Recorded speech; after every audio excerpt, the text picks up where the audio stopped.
ભગવાનના વિવાહ થયા, સમય જાતા ભગવાનના દીકરાનો જન્મ થયો. પ્રદ્યુમ્ન નામ હતું. પણ આ પ્રદ્યુમ્નની કથા થોડી અટપટી છે. જન્મ થયો ત્યારથી જ લઈ અને એ ખોવાઈ ગયા હતા. પ્રદ્યુમ્ન છે ને એ કામદેવના અવતાર છે.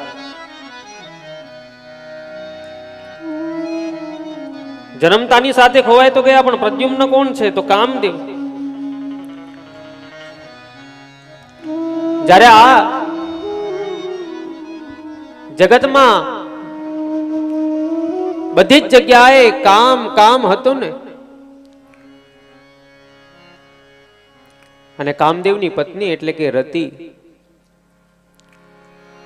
જ્યારે ભગવાન શિવની સમાધિ માંથી ઉઠાડવાનો વારો આવ્યો તો બધા દેવતાઓ કહે કે કોને આપણે કહીએ કે શિવજીને સમાધિમાંથી ઉઠાડી શકે.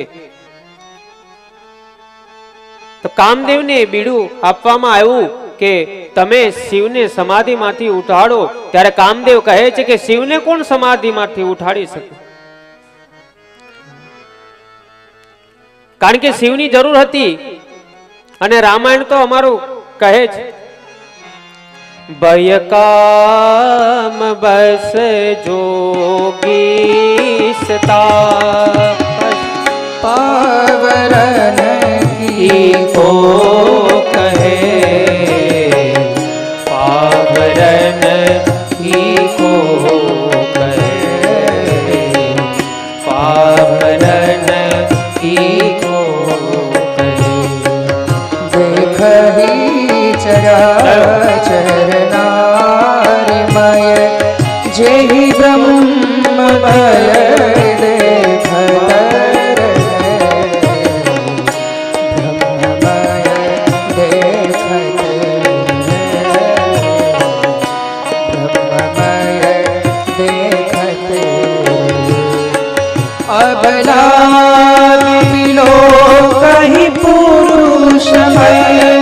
जग पुरुष सब अबलायम अबला बिलो कहे पुरुषमय जग पुरुष सब अबलायम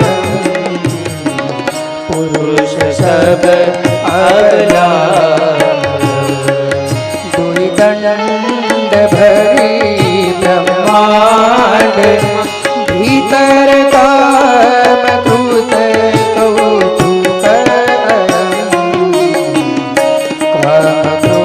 બધી જગ્યાએ કામ કામ હતું ને, એટલે પછી એ શિવજીને સમાધિમાંથી એક જ જણ આ કામદેવ જ ઉઠાડી શકે. બધા દેવતાએ આજીજી કરી એટલે કામદેવ માની ગયા. એ શિવ સમાધિમાં હતા અને એને ઉઠાડવાની કોશિશ કરી. ખાલી ત્રીજું નેત્ર અડધું ભગવાન મહાદેવે ખોલ્યું ને તો કામદેવ એ જ ક્ષણમાં બળીને ભસ્મ થઈ ગયો. એ જ ક્ષણમાં રતિને ખબર પડી કે શિવે મારા પતિને મારી નાખ્યા છે. એટલે રતિ રડતા રડતા શંકર પાસે જાય ને શંકરને કહે કે મારા પતિનો શું વાંક હતો? બધા દેવતાઓએ કહ્યું ને એટલે શિવની સમાધિ આપની સમાધિ તોડવા માટે આવ્યો, બાકી મારા પતિનો શું વાંક હતો? એ રતિ રડતી હતી ને એટલે શિવે પછી રતિના માથા ઉપર હાથ મૂકીને આશીર્વાદ આપ્યા, તું ચિંતા ન કર.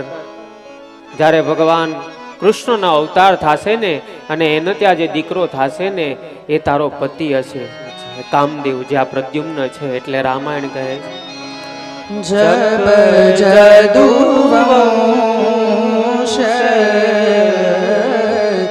कृष्ण अवतार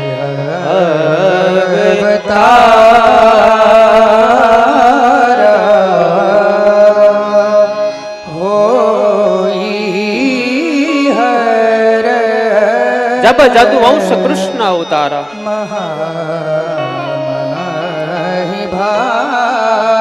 કૃષ્ણનો અવતાર થશે. કૃષ્ણ તનયા ઓઈ પતિત તોરા બચન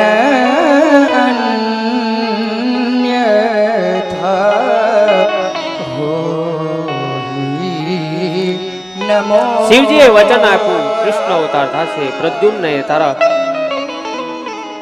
પતિ બનીને આવશે. એટલે સમુદ્રમાં જા એ પ્રદ્યુમ્ન ખોવાઈ ગયા.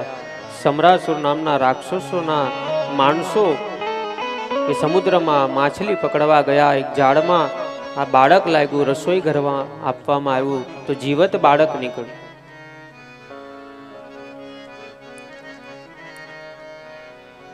એટલે પછી એ બાળક ધીમે ધીમે મોટું થવા લાગ્યું.